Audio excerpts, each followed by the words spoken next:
Fala pessoal, hoje o Largados Entrevista é com ninguém mais, ninguém menos que Sérgio Guedes, uma das nossas grandes lendas do futebol do interior. E aí, Sérgio, tudo bom?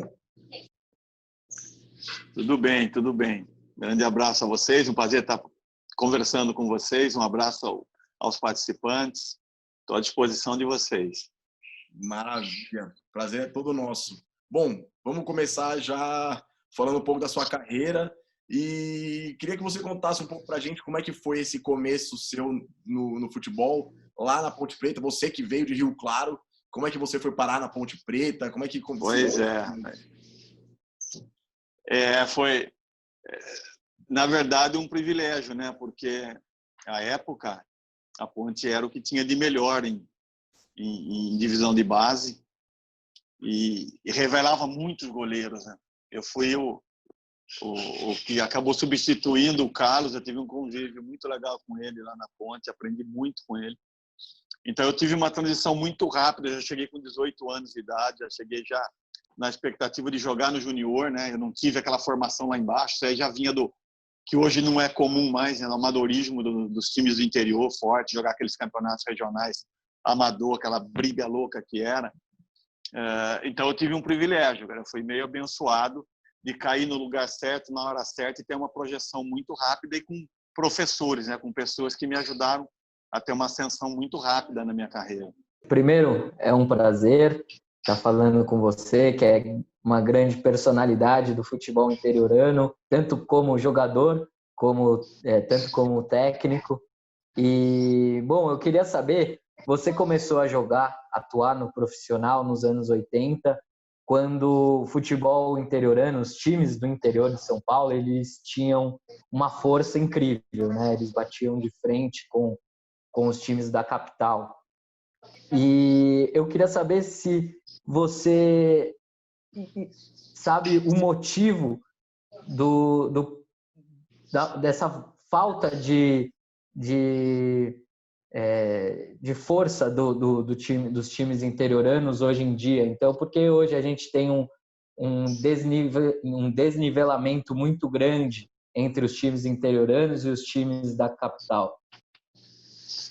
É difícil você ser bem preciso em relação a isso, né? Como você bem colocou, eu tive minha vida toda no interior de São Paulo, ainda sou muito vinculado ao interior de São Paulo.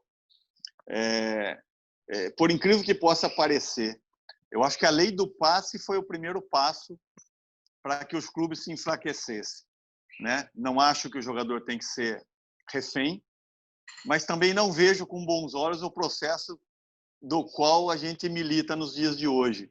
Os clubes que revelam basicamente perderam o poder sobre o jogador, né? O clube que investe, que era comum no interior, eu me recordo que Ferroviária, Botafogo, Ponte Preta faziam seus times muito embasados na divisão de base, né? Comercial. E eu acho que quando você aboliu o passe, houve muito oportunismo nesse processo, né? Existe muita gente boa, mas existe muita gente ruim. E no Brasil, eu acho que se aproveitou desse ato. Então, os clubes perderam o poder. Tem muita gente hoje que tem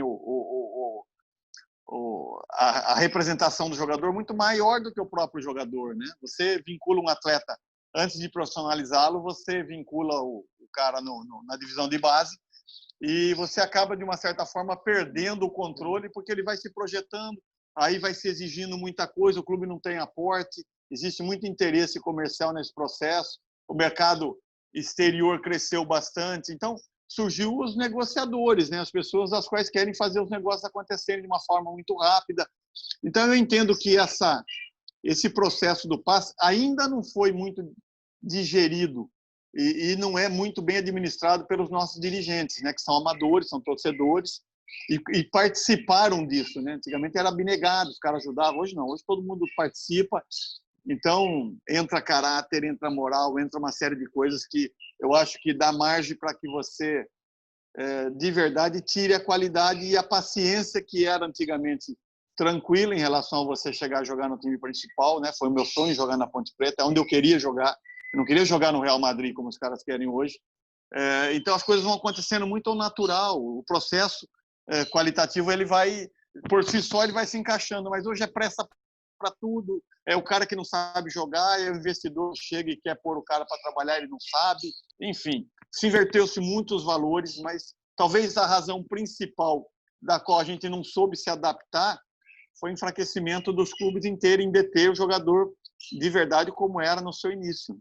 E você, nos anos 80, você ficou 8 anos, se não me engano, na Ponte Preta, né? Muito também por causa por conta da lei do passe, né? Que você tinha o seu passe vinculado à Ponte Preta. E como que era para você ficar tanto tempo em um time? Então, como eu te disse, a gente tinha o desejo de jogar no time principal.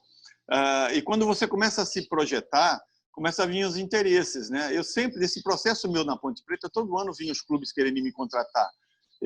A gente acabava renovando o contrato de uma forma tão tranquila, né?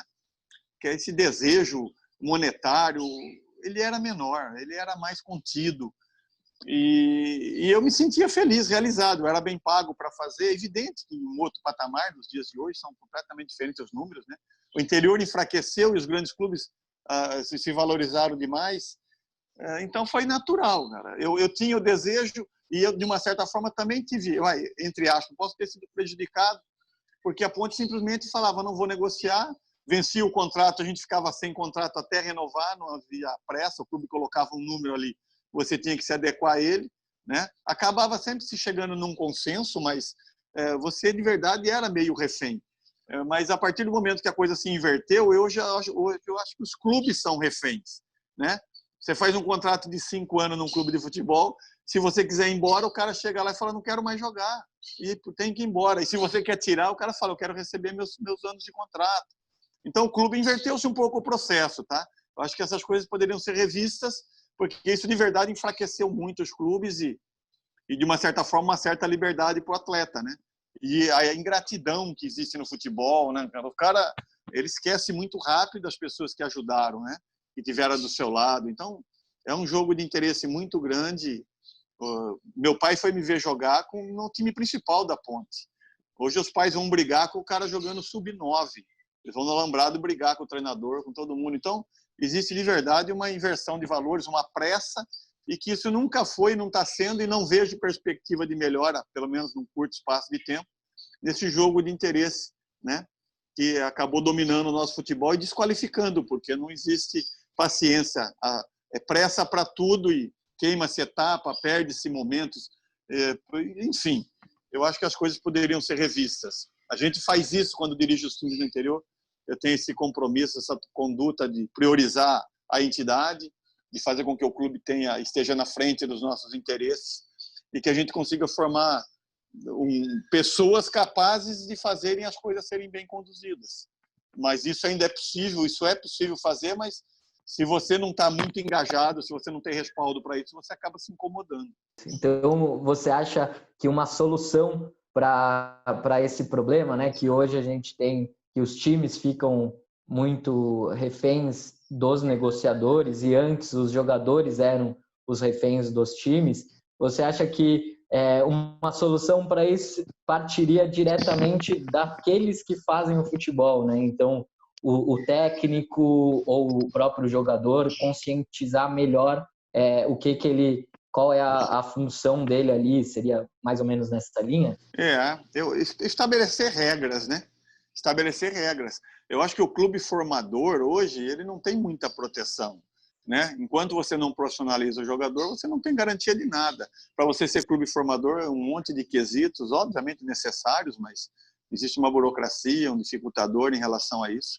Eu falo sempre em cima das pessoas que são corretas, tá? Do bom senso, da decência, da transparência. Se você se apegar a regras, né? Tá aí o nosso país aí jogado na mão de bandidos, de negociadores, e uma pessoa querendo fazer as coisas melhorarem e tendo as dificuldades que se tem para fazer. Então, eu acho que, de verdade, a maneira ideal é de você sentar, de você fazer algumas reflexões, rever, dar importância. O Brasil é diferente das outras partes do mundo em relação a isso, a formação de jogadores. Mas existe, de verdade, nesse processo, muita inversão de valor. Muita gente desqualificada se graduando para dirigir futebol, né? E como o dinheiro, às vezes, ele está na frente, tem muita gente incapaz fazendo formação. É um favor, né?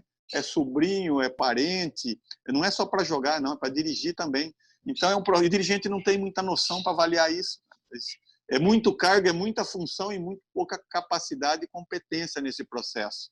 Então, dá margem para quem não tem muita coisa se estabelecer, existe o lado positivo em relação a isso, mas onde você tem fartura, condições de fazer as coisas caminharem bem, existem certos interesses que, resumidamente, capacidade se tornou irrelevante. Então, você dá margem para qualquer tipo de situação nesse processo todo, né? É muita malandragem no meio. Até falando um pouco sobre isso, era uma pergunta que eu tinha até deixado um pouco mais para o final aqui, mas aproveitando que a gente já está falando sobre isso, eu acho que ela encaixaria super bem agora. A gente viu uma entrevista sua para o pessoal da Jovem Pan de Rio Claro, falando sobre os problemas estruturais que o Rio Claro tem, o Rio Claro Futebol Clube. Inclusive, você falou, deixou bem claro quais eram os problemas que o time tem, e aí o Balbo resolveu rebater. O que você acha, assim, que solução que você vê para os times do interior nessa falta de estrutura e nessa falta de competência das diretorias? Porque eu e o Milton, a nossa família, ela é de Rio Claro. A gente conhece um pouco o que acontece lá, a gente sabe o que o Balbo fazia no Rio Claro. Então, o que você acha que a gente consegue fazer para resolver isso? Como você enxerga alguma solução para esses problemas estruturais e de diretoria do interior? Cara, então, já começa por isso, né? Os interesses, pela forma com que as coisas são conduzidas. É negócio, é comercial, os valores são muito questionáveis. Em relação ao Rio Claro, especificamente, eu tenho um carinho especial, porque eu quero ver o time na primeira divisão, talvez um dia regresse para lá. O que me incomodou lá é assim, quando você idealiza fazer alguma coisa, eu sou um cara idealista, eu falei, bom, vou para Rio Claro e vou trazer o calendário. Eu quero trazer calendário, futebol nacional para o Rio Claro. Por que eu tenho essa pretensão? Porque o futebol é muito incompetente. Ele não é pouco incompetente, ele é muito incompetente. E você não precisa ter muito recurso para isso. Então, o meu acordo, especificamente em relação ao Rio Claro, era de 3 anos. Era de trazer o Rio Claro de volta para a primeira divisão. Bateu na trave já no primeiro ano, a gente chegou na semifinal com São Caetano. Chegou à semifinal da Copa Paulista, que era uma Série D, era o meu desejo. E a partir do momento que você não vê reciprocidade nesse processo, né? Enfim, vende-se jogador, que é uma coisa que ocorre muito na minha vida, formação de jogador, principalmente imagem e semelhança, perfil, cara competitivo, cara arrojado, cara ambicioso. Eu acho que a gente aprendeu um dia isso com alguém, a gente consegue passar gradativamente, mesmo com essas dificuldades todas. E quando você percebe que aquilo que você quer fazer, ou seja, traduzir um pouco do investimento e da venda de jogadores para em benefício do clube, estruturalmente falando, você não vê isso acontecer. Isso me incomodou, eu peguei minhas coisas e vim embora. Simplesmente assim. E eu tinha um bom contrato, eu tinha muita proteção, e as coisas estavam acontecendo, mas você não vê de verdade em quem comanda o desejo que isso ocorra. Então você chega uma hora, você se questiona, você fala, pô, meu, o que eu estou fazendo aqui? Eu vou para outro lugar. Eu vim para Santista na mesma condição, com mesmas dificuldades, não tem nada, é chinelo de dedo, e de repente você transforma a coisa de novo e as coisas vão acontecer. E a Portuguesa agora está vendendo jogador. E aí você começa a sentir que internamente os caras, opa, é fácil fazer, vamos fazer. E aí eles querem tomar conta, eles não sabem, eles não conseguem. Só que é viável, dá dinheiro, né? O negócio rápido, prático, mas você não estabelece um propósito, você não chega a lugar nenhum. Você não vai trazer os times para divisões melhores se no meio dela a coisa caminhando bem, você começa a fazer outras escolhas, ter outros interesses, né? Então, hoje eu converso com o Balbo, mas na época eu vim embora, nunca mais conversei com ele. Ele me procurou, ele falou, pô, mas eu falei, Balbo, não dá para você fazer as coisas da forma como que você quer.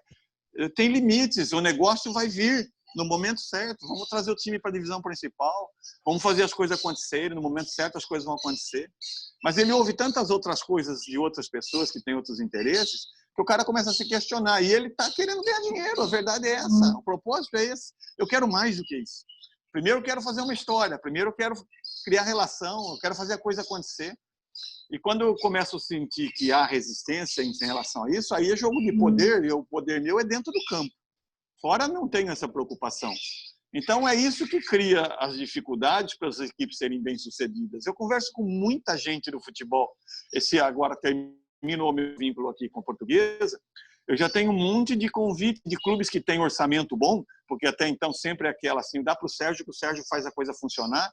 Mas por que o Sérgio faz a coisa funcionar? Qual é a razão disso acontecer? Não é considerado, sabe? Então, agora já estão querendo me dar mais orçamento. Pô, Sérgio, a sua...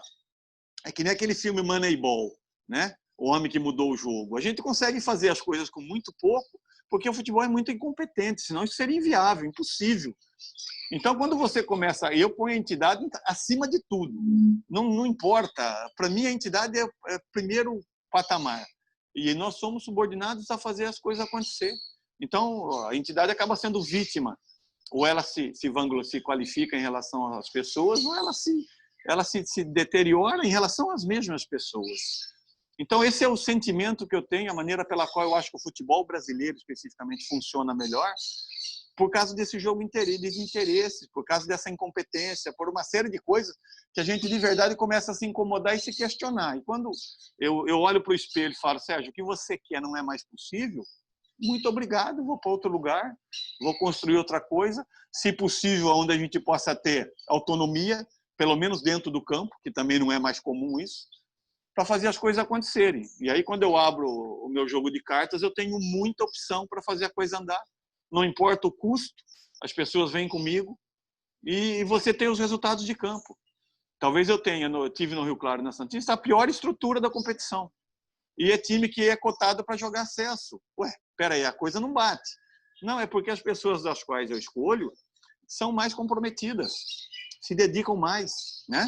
Então, é a maneira pela qual eu acho que o futebol caminha bem. Se eu não consigo mudá-lo em relação a tudo aquilo que eu discordo, eu, quando tenho o controle, coloco as regras, identifica-se as pessoas que são capazes de fazer e vamos trabalhar para que as coisas funcionem bem. E, felizmente, quase sempre, a gente bate no limite nosso, né? Não é o time montado para ganhar, não é a melhor estrutura, a melhor condição, mas no campo passa a ser. E aí ganha-se o respeito, que eu acho que, nesse contexto todo, acaba me satisfazendo. Sim. É curioso isso. Acho que talvez se mais gente pensasse que nem você no futebol do interior, acho que a coisa conseguiria caminhar melhor, né? Mas ele era assim. Não, ele era assim. Então, hoje a gente perdeu muito isso. Eu aprendi assim, na verdade. E isso acabou me impregnando, né? Você é idealista, você é um cara que tem a decência acima de tudo. Cara, agora você tem que saber fazer. Sim. Porque senão a bandidagem toma conta, cara, né? Acabam te usando, na verdade. Eu me considero assim, eu sou uma pessoa usada, né? Eu tenho um rótulo, eu tenho uma imagem bacana, mas eu sou usado por muita gente conveniente. E quando eu sinto que tem limite, que chegou, esgota, eu procuro um lugar do qual vai mais satisfazer. Acaba sempre muita gente vindo junto, tá? Tem esse lado. Tem muita gente que quer estar junto, mas às vezes não tem a autonomia, o poder para fazer a coisa andar. Mas em todo clube tem gente que pensa assim. É que às vezes o controle está na mão errada.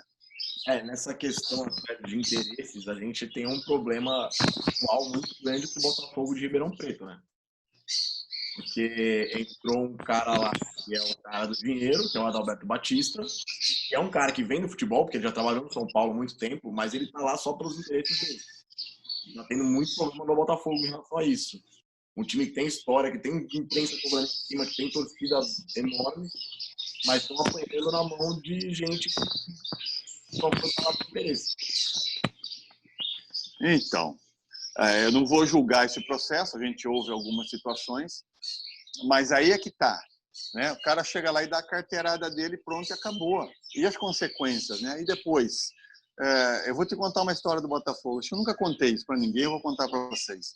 Quando eu cheguei no Botafogo, nós chegamos num momento que o Laerte Alves era vivo, e aí tem aquela história de bastidor, uma série de coisas, que muita coisa vinha para mim, tá?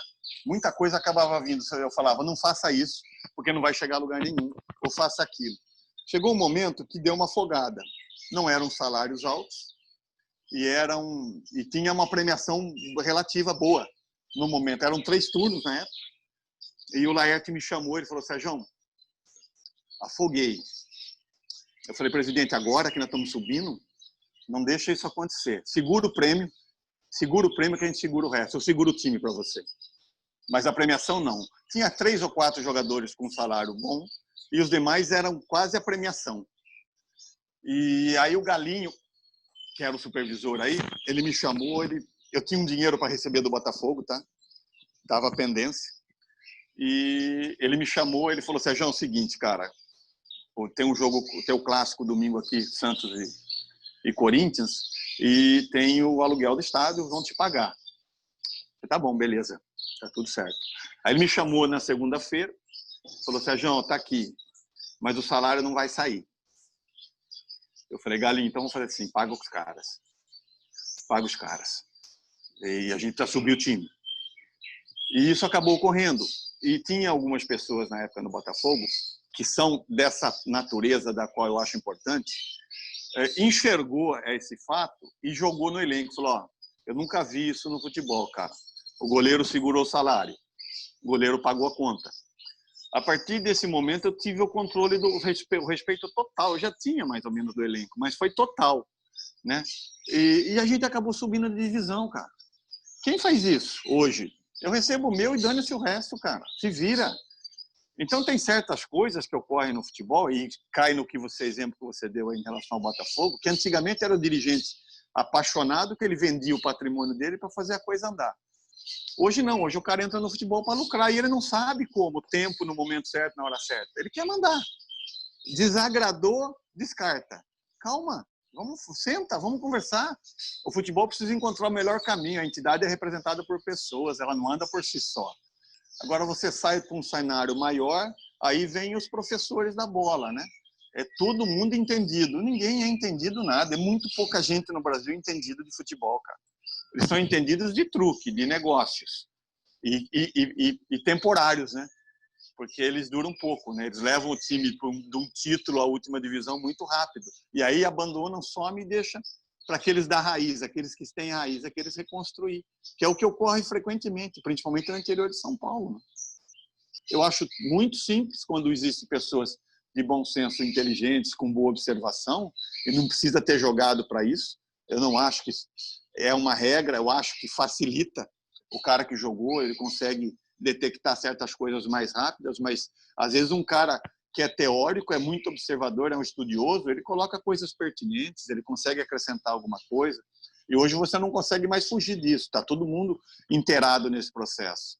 É fazer a coisa andar, é escolher o perfil de quem você quer que faça as coisas, e eu acho que aí as coisas caminham bem. Pelo menos isso invariavelmente ocorre quando a gente está encabeçando alguma coisa. As dificuldades que eu enfrento quase sempre é financeira. Chega uma hora que ninguém acha, o time chegou num patamar, opa, e agora? Agora precisa investir, agora não tem como investir. Então aí você começa a ter aquele chamado nova oportunidade para algumas pessoas, eles começam a negociar um outro contrato, né? Que é muito comum hoje no futebol, por isso que os clubes menores não chegam, porque quando começa a chegar na fase decisiva, o time já está vendido. Eu vivi isso em 2009 na Ponte Preta, 2008, chegou na fase decisiva, o time inteiro estava... E era conversa fiada, mas todo mundo sendo procurado, assediado. Então você acaba limitando o propósito, a razão principal. Vamos fazer uma história? Bom, já estamos satisfeitos com isso aqui? Às vezes a gente acaba se limitando, por isso que você precisa ser exigente com quem você trabalha, para poder cobrar, exigir na hora certa e saber que as coisas caminhando bem, essa possibilidade ela está inserida hoje, infelizmente, no futebol, né? Uhum. E aproveitando esse gancho da Ponte Preta de 2008, e mudando um pouco de assunto, a gente viu uma matéria do Globo Esporte que eles fizeram uma enquete sobre quem que foi o maior técnico da Ponte Preta no século XXI. E você ganhou. Como é que é você ter ganhado essa enquete no clube que formou e um clube... Pois é, cara. Pois é. Primeiro foi gratificante. Foi gratificante para mim porque eu não mexo uma palha para isso, né? Hoje existe o bastidor do futebol, vocês sabem como funciona a rede social, série de coisas. Eu fui surpreendido, me ligaram dizendo que isso tinha ocorrido. Primeiro é assim, ter plena convicção de que o meu caminho é o melhor para continuar fazendo, a maneira pela qual eu escolho fazer as coisas. O outro é que desagrada, né? Eu posso lhe assegurar que a Ponte Preta não gostou disso. Eles não gostam de pessoas que veste a camisa e querem outro tipo de perfil, que acaba atendendo os outros interesses.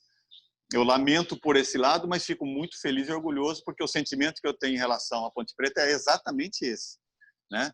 Um dia cheguei na Ponte Preta e já fui surpreendido com o cara que estava lá, Sérgio.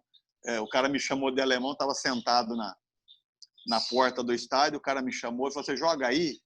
Eu falei: pô, eu jogo. Ele falou: pô, eu ajudei a construir esse estádio. Eu falei: opa, eu já estou em algum lugar diferente, né? O sentimento que envolve isso aqui é diferente. Então, para se fazer uma comoção em lugares assim, basta se você jogar um chavisquinho ali e fazer o time no campo corresponder. Foi o que aconteceu. Mas, como em todos os outros lugares, chega uma hora que as pessoas começam a querer mandar, começam a querer fazer com que eu siga uma cartilha da qual eu não tenho isso como princípio, porque senão eu vou cair na mesmice e vou fazer a mesma coisa que a maioria faz. Mas muito feliz e orgulhoso por isso, porque em Rio Preto também já me elegeram lá um dos maiores jogadores da história. Enfim, onde a gente passa, a gente deixa de verdade, principalmente para as pessoas que gostam do clube de verdade, de que, porra, esse cara vestiu a camisa do meu time. E isso aconteceu em quase todos os lugares que passei. Existem lugares que, de uma certa forma, existem dificuldades, né? Você não acaba impactando, não agrada, mas não por falta de desejo de comprometimento, não. É por isso que hoje eu escolho muito aonde eu vou. Quando começam a me convidar para alguma coisa, eu avalio para onde eu vou, qual é a história desse clube, quais são os melhores dias, com quem eu vou trabalhar, de que forma eu posso acrescentar. Se eu sentir que a margem de erro é pequena, não importa o lugar, não. Desde que me ajude a ganhar jogo, estou dentro. E sobre grandes feitos seus como jogador, teve o jogo do acesso em 95 pelo Botafogo, que o estádio, o Santa Cruz, estava lotado. Eu queria saber um pouco como você e também como foi jogar naquele América de Rio Preto em 98, 99, que você diz que é o melhor que você já jogou. É o melhor time que eu já joguei, mas sem medo de errar. É o time que a gente sabia que ia ganhar. Inclusive, a gente jogou acesso contra o Botafogo, né? Coincidentemente. A história do Botafogo, cara, eu me recordo, quem me convidou para ir para o Botafogo foi até uma surpresa, foi Juan Figuer, tá? Juan Figuer me ligou e falou: porra, Sérgio, tudo bem? Tudo? Eu falei: pô, mano, tudo certo. Eu falei: você não quer vir aqui no escritório? Eu subi para São Paulo e falou: Sérgio, eu tenho Botafogo. Pô, primeiro ele desenhou muito, porque ele queria me levar para a Bélgica. Ele queria que eu arrumasse um passaporte europeu, queria me levar para o Anderlecht, o Predome, que era um goleiro extraordinário, tinha ido para Portugal, Benfica, e ele queria me levar para o Anderlecht. Eu falei: porra, cara, Juan, eu tenho mercado no Brasil. Se você conseguir fazer esse passaporte, antigamente era mais difícil, né, como hoje. Eu falei: eu vou. Mas se não, eu vou esperar mais um pouco. Ele falou: mas eu tenho um time para você.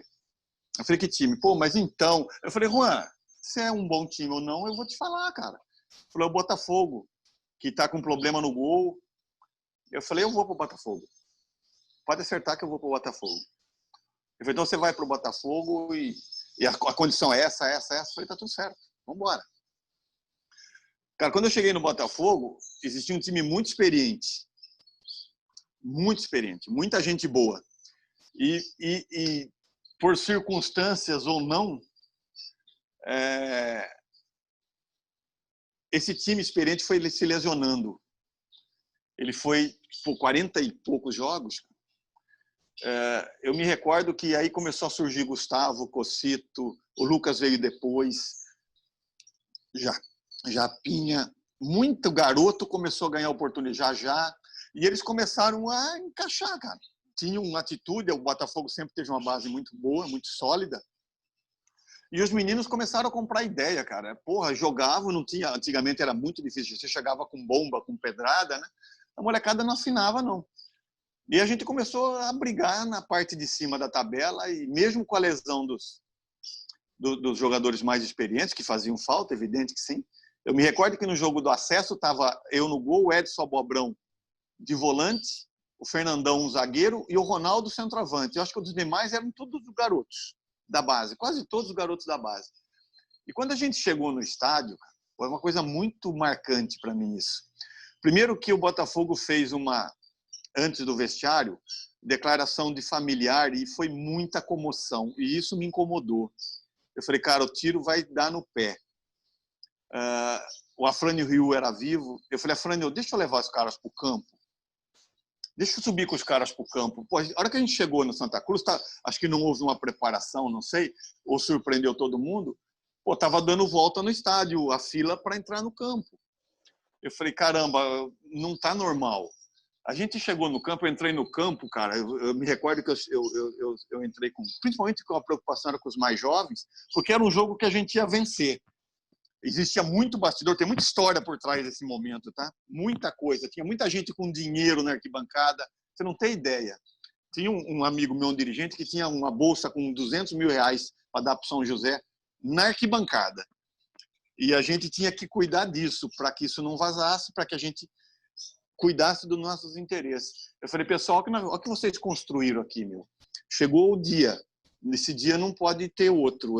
Agora nós temos que aproveitar a ocasião.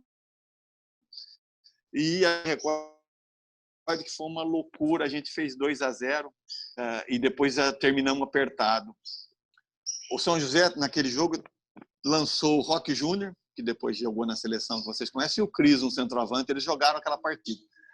E eles estavam muito motivados extra-campo para a coisa acontecer. Então, nós tivemos que mexer um pouco. Talvez. E aí foi uma comoção, né, cara? E foi uma loucura. A hora que o time subiu, a gente se sente recompensado, né, por tudo aquilo que você faz. E isso depois se tornou meio corriqueiro na minha carreira. Depois a gente teve no América um propósito muito similar, aí já com o Cilinho. Talvez hoje a gente vê muito treinador conceituado aí, mas eu não vejo ninguém perto do Cilinho, tá? A nível de formação de ambiente, de caráter, de perfil. E eu tive o privilégio de ter certas pessoas na minha vida, esse foi um das. E aí ele formou um América em 98 e a gente ficou no saldo de gol, cara. 1 ponto no acesso. E normalmente o comum é a gente lamentar, né? Todo mundo lamenta. Pô, mas que azar, falta de sorte. Eu me recordo que eu passei eu fui até a sala dele, eu chamava ele de chefe. Eu falei, e aí, chefe? Ele olhou para mim e falou, Sérgio, ano que vem nós vamos de novo. Ele só falou isso para mim. Pela primeira vez na minha vida eu ouvi alguma coisa falando que vem nós vamos de novo. E, porra, e no ano seguinte a gente foi de novo, cara. Ele colocou umas 2, 3 peças no mesmo time e aí sobrou, né? E tinha o São Caetano, que era o time, né? Pô, a gente tacava 4 no São Caetano, cara. Era uma coisa louca. Eu nunca vi a máquina que era aquele time de jogar. É um time muito ofensivo, muito disposto, já na maneira dele jogar, dele armar.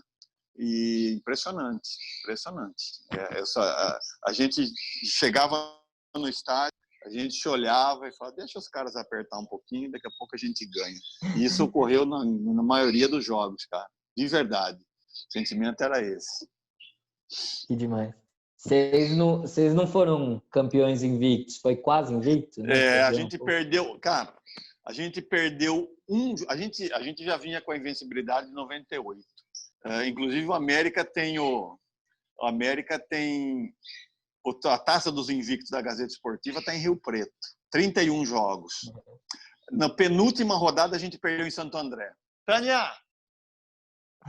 Aqui, se acredite ou não, eu vou te mostrar daqui a pouco. Tem um papagaio que ele vem atrás de mim, cara. Ele está começando a me incomodar. Desculpa aí. Não acredito. Interior, tá? Aí, cara, olha lá. Ele vai começar a fazer pergunta para você. Não, cara, ele fica destruindo tudo, cara. Impressionante. Caramba.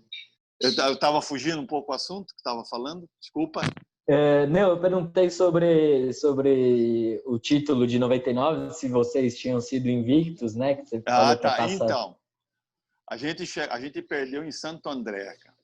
E é engraçado. O Santos, eu me recordo que o Leão foi no estádio esse dia ver alguns jogadores do América. o Fumagalli, que era jogador do Santos, estava emprestado no América, e tinha um Marcinho, que era um atacante nosso, que o Santos foi olhar. E aí o cara joga para ele, né? Porque alguém liga e fala, ei, os caras vão te ver. Coincidentemente ou não, a gente perdeu de 1-0. A gente tomou um calor danado e perdeu de 1-0. Uhum. Aí a gente foi para Rio Preto precisando ganhar do Botafogo. E o Botafogo estava na Série A do Brasileiro na época, né? Me recordo que o Muricy era o treinador e a gente acabou vencendo o Botafogo por 2-1 e a gente conseguiu o acesso. E depois o título, que a gente venceu e jogou por 2 resultados com a Ponte Preta e a gente conseguiu o jogo final do América, que é uma coisa que não sei se vou conseguir ver de novo no futebol. O América anunciou 37 mil ingressos, tinha 53 mil pessoas no campo no jogo final com a Ponte Preta. Então você imagina, é o maior público da história do América, tá? O jogo de acesso. E o cara, eles esgotaram o ingresso. Eu me recordo que o presidente da Ponte foi no vestiário e falou, cara, já trocaram a urna umas 10 vezes, estamos vendendo ingresso de novo. Ele falou, já passou de 50 mil. A gente tinha 53 mil pessoas no jogo, cara. No jogo do título nosso contra a Ponte Preta. Então foi uma coisa louca, né, cara? O jogo da Série A2. E aí entrou o perfil que eu falei para você do Cilinho, né? O Cilinho conseguiu agregar Rio Preto e região. O América passou a ter a torcida própria, né? Porque no interior antigamente isso não ocorre. Então foi uma coisa muito marcante para mim, me dá muito boas lembranças esse jogo, esse campeonato, porque além de ter um time extraordinário, a gente começou com 1.000 pagantes e terminou com 50 mil. Então não é comum em torneio de acesso Série A2 isso ocorrer. Né? Tem muita coisa bacana que ocorreu. Isso foi lá no Teixeirão, né? Foi no Teixeirão. Teixeirão. Aqui na Portuguesinha também o acesso da 3 para 2 esgotou ingresso. Então são coisas, cara, que ocorrem que só vai de encontro ao meu discurso, ao meu ideal. Sabe? Vamos comprometer as pessoas. Futebol é paixão, futebol é sentimento, futebol é muito mais do que negócio, tão dito e redito hoje pelas pessoas. Futebol virou um grande negócio. Esse grande negócio é muito nebuloso, dá margem para muita interpretação. Então vamos fazer uma história bacana. Aqui no acesso da Portuguesa foi igual, cara. Outro time também que eu sabia que ia vencer, só que aí já dirigindo. A gente perdeu um jogo no campeonato e era um time que a gente sabia que ia vencer e jogar a 3 ligação direta, né? Eu tenho alguns amigos me falam assim, quando eu assumi, os caras, pô, Sérgio, você é doido, cara, você vai pegar, não tem nada a ver contigo essa divisão, tudo. Eu falei, meu, falou, Sérgio, é só ligação direta, cara, só destruir, só pontapé, só... Eu falei, pô, talvez aí esteja a chave do negócio. Vamos montar um time técnico. Sérgio, um time técnico na 3, você tá doido? Eu falei, vamos montar um time técnico. E para minha surpresa, cara, quando esse time começou a jogar, quem nos enfrentava, e aí tem um monte de analista, né? Tem muita gente de paraquedas no futebol, né? E os caras demoram uma eternidade para detectar onde o time joga ou deixa de jogar. Aí, quando os caras iam nos enfrentar, eles queriam jogar. Mas um time que só jogava contra a gente. Os outros era ligação direta. Quando chegava aqui o Eurico Murcio, queria pôr a bola no chão. Cara, não dura meia hora, né? Daí virava um massacre. Então, foi uma conquista bacana. E como foi? A gente já falou um pouco do Balbo, mas agora, ignorando o fator diretoria, etc., como foi dirigir um dos times da sua cidade? Como é que foi dirigir o Rio Claro? Ah, cara, bom, primeiro assim, o meu sentimento, né? Às vezes você está numa cidade que você não sente que você é querido, né? Pô, você é da casa, não... Eu já tenho um sentimento de que eu tenho muita relevância na cidade. Eu participei até nesse momento no Rio Claro, até na política. Eu sou apolítico, tá? Mas eu participei um pouco da política porque o Rio Claro precisava eleger um ou outro candidato que poderia nos ajudar e a gente conseguiu fazer isso também. Então você vai criando vínculo, cara. Não tem jeito. E é engraçado, eu quando era garoto, eu ia nos 2 jogos, tá? Eu assistia tanto um como o outro, E surgiu, e já tive para dirigir o Velo, tá, em algumas vezes. E aí, quando aconteceu o Rio Claro, o Balbo me ligou, e aí os amigos, Sérgio, tá, porra, aqui com você tem um respaldo. E de uma certa forma eu acabei criando uma relação boa com ele lá, tá? Eu com o Balbo, cara, a gente nunca teve problema, tá? Por incrível que possa parecer, eu fiz um contrato muito protegido, tá? E esse contrato era protegido assim, eu tinha que ter alimentação, bola e condição de trabalho. Essa era a minha multa rescisória. Não tinha multa rescisória por resultado. A minha multa era por condição de trabalho. E isso, de uma certa forma, te dá um pouquinho de proteção. E aí, quando você começa a fazer a coisa andar, aí o Balbo falou assim, eu quero fazer um contrato com você longo. Eu falei, pô, tudo que eu quero. É tudo que eu quero. Agora, eu tenho ambição, Balbo. Eu quero levar o Rio Claro para o cenário nacional. Possa você ou muita gente achar que não, mas eu acho que isso é possível. E se você me der essa condição, a gente, no momento certo, vai vender os jogadores que você quer, eu vou te ajudar nisso. Eu não tenho interesse econômico nesse processo, mas eu quero fazer o Rio Claro ganhar. Falou, não, estamos juntos. Então, a gente se falava bastante. Ele é genioso, né? Porque ele que empata um jogo, ele queria mandar o time embora, não vou pagar mais ninguém. Então, eu sabia levar isso com ele, sabe? Existia um respeito muito grande em relação a isso. Então, a gente sempre conduziu a coisa de uma forma muito bacana. E voltaria, tá, cara? Eu não tenho nenhuma dúvida. Então, é um desejo que eu tenho, mas eu preciso de agregar pessoas perto de mim. Quem sabe isso aconteça. E trazer de volta para a primeira divisão, né? Para jogar cenário nacional. Eu acho isso viável e possível, tá? Não é sonho, não. Sonho impossível, não. Eu sonho muito acordado em relação a certas coisas e acho que isso pode, dentro do que eu vejo no futebol hoje, acho até que essa pandemia ela vai trazer para o futebol coisas boas e ruins. E a gente tem que saber cuidar disso. E quem gosta das coisas boas vai ter opção para coisas boas, e quem quer se aproveitar de coisas ruins, o meu cenário vai estar aberto aí para muita coisa. Bolsa de aposta, corrupção, porque vai baratear. Ao mesmo tempo, o cara que tem bom senso, que tem feeling bom, pode se aproveitar e fazer coisas grandes, bacanas, no que está por vir aí, né? Após essa pandemia. Vamos ver como é que termina o campeonato. Está tudo muito nebuloso aí. Eu já falei para o pessoal de Rio Claro para eles não deixar o time voltar, segurar o time lá onde ele está. Se puder ajudar, vou ajudar em relação a isso. E quem sabe para frente a gente aí assuma e coloque as coisas no trilho. E vamos ver no dia de amanhã, mas se eu regressar aí é para trazer o time de volta de verdade. Eu só preciso trazer pessoas juntos. Eu quero algumas pessoas juntas, próximas, porque é possível e eu tenho muito boas lembranças lá no Rio Claro, sim. A gente chegou em 2 semifinais de campeonato seguidos e estava muito perto o acesso.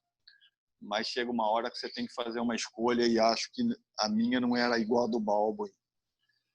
Embora fale com ele, né? Até hoje às vezes ele me liga porque ele está no meio do futebol aí eu até falo para ele, pô, Rio Claro, mas eu não sei se seria bom ele de volta em Rio Claro, porque tem rejeição. Ele tem a condição econômica, né? Mas ele precisa ter pessoas do lado que ele respeite e ouça. Se tiver isso, eu acho que a coisa caminha bem. Se não tiver isso, aí não adianta, conflita, porque aí entra passionalidade, aí entra certos procedimentos que no futebol, quando a coisa não caminha bem, a vítima é o clube, né? A entidade acaba sendo vítima disso. Aproveitando só esse tema da pandemia, eu acho que a gente já tá encerrando aqui, Sérgio. A gente vai deixar você livre da gente daqui a pouco, mas só algumas últimas perguntas.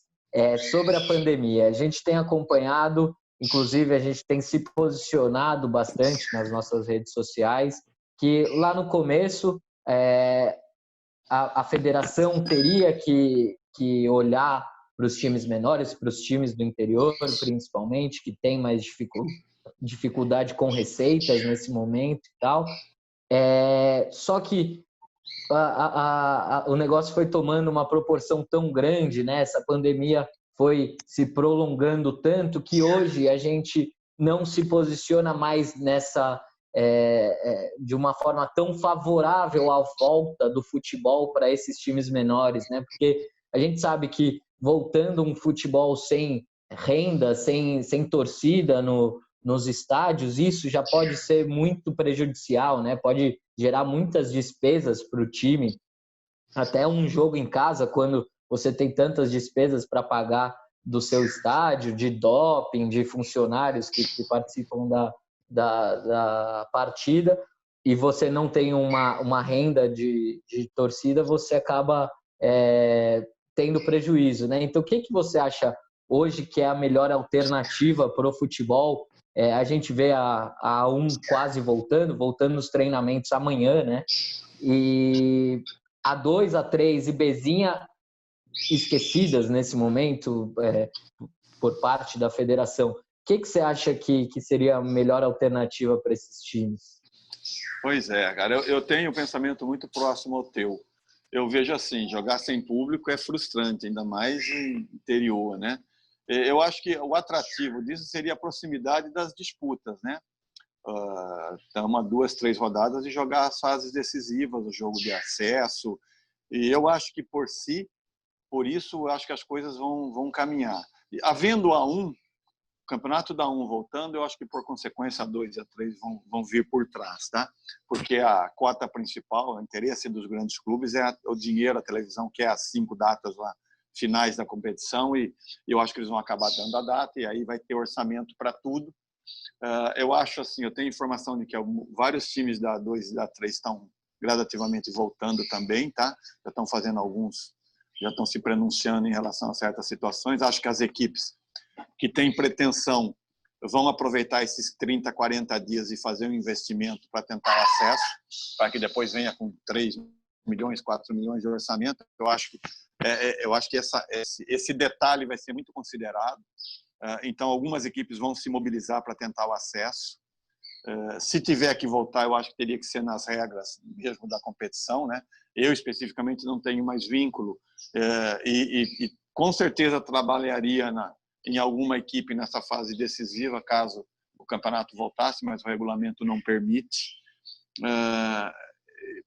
Cara, se voltar, e vai ter que voltar de alguma forma, é evidente que é gradativo, eu acho que até para o ano seguinte, para calendário, para receita, para uma série de coisas, seria prudente você voltar e voltar dentro das regras, não fazer mudanças, né? Não dá margem para se discutir. O que eu escuto muito é que quem está lá atrás quer que não haja rebaixamento, quem está na frente quer que termine como está. Eu acho que nem uma coisa nem outra. Acho que o campeonato tem que terminar dentro do campo, jogando, tendo os valores decididos dentro do campo, para que você tenha aí sim a Copa do Brasil. Tem uma série de coisas que vêm por consequência dessas competições. Então, eu particularmente acho que o campeonato vai terminar. Não com o mesmo brilho, mas é uma oportunidade, é uma ocasião para quem tiver seus investimentos não perderem tudo aquilo que foi feito e se aproveitar da ocasião que está por vir aí e não perder um ano, né? No futebol, um ano para o jogador, é muita coisa aí. E a expectativa que eu tenho, o desejo que eu tenho é que regresse, mas dentro da regra, no momento certo, na hora certa. Existe um exagero, ninguém sabe de verdade a fundo, né?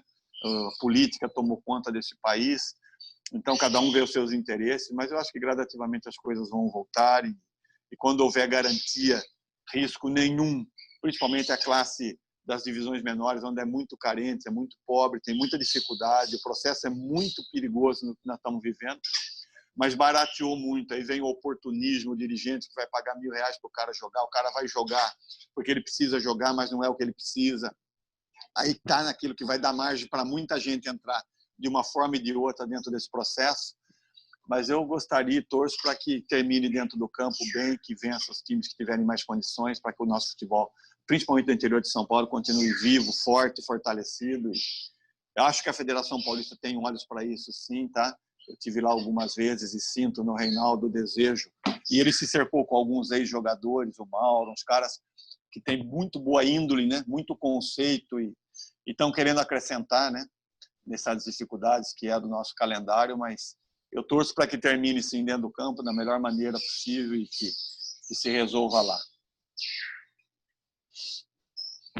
Maravilha. E por fim, pelo menos para mim aqui é a última pergunta, eu queria saber se tem, lógico que você contou várias histórias maravilhosas para a gente, mas eu queria saber se você tem uma que é a mais especial para você, que hoje em dia seria até, de certa forma, meio absurdo, né, de acontecer, algumas coisas que aconteciam naquele futebol dos anos 80, dos anos 90, e que hoje é quase impossível a gente ver.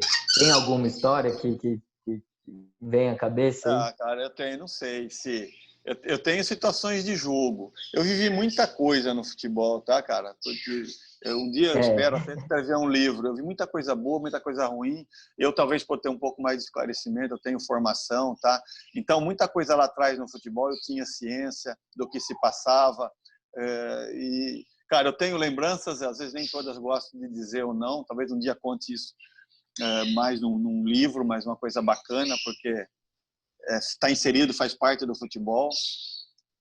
Eu vou então contar uma situação da qual às vezes a gente não acredita na gente de uma forma que vai te levar a um êxito e alguém acredita por você.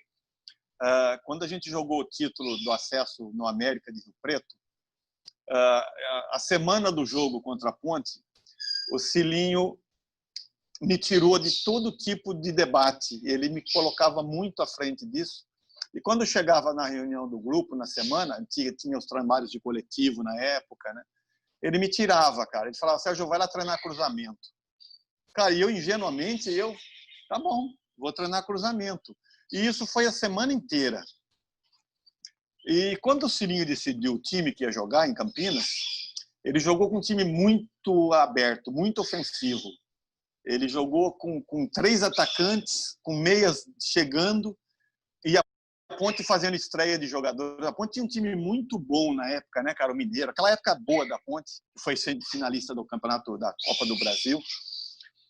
E, cara, a hora que ele escalou o time, o auxiliar do Cilinho era o Parraga, também do interior. Eu falei, o Parraga, o Cilinho tá maluco? Ele falou, por quê, Sérgio? Pô, ele tá muito agressivo, cara. Ele tá muito ofensivo. E ele falou, Sérgio, se o Cilinho imaginar que você não está com ele, ele nem te leva. Porque a única pessoa que ele acha que está com ele porque deve é você. Eu falei, mas eu sempre estou. Ele falou, mas então não deixa ele imaginar isso de você. E aí a gente foi para o jogo, cara. Chegou no jogo, a Ponte, os laterais da Ponte passavam muito, né? André Silva, o Daniel. Pô, os caras passavam e chutavam, e da entrada da área abria para chutar tudo. Porra, eu doido no campo. A gente, com 10 minutos, estava ganhando o jogo de 2-0. Aí terminou o jogo, a gente foi pro restaurante. Cara, aí veio na minha cabeça, eu falei, meu, por que o Cilinho não...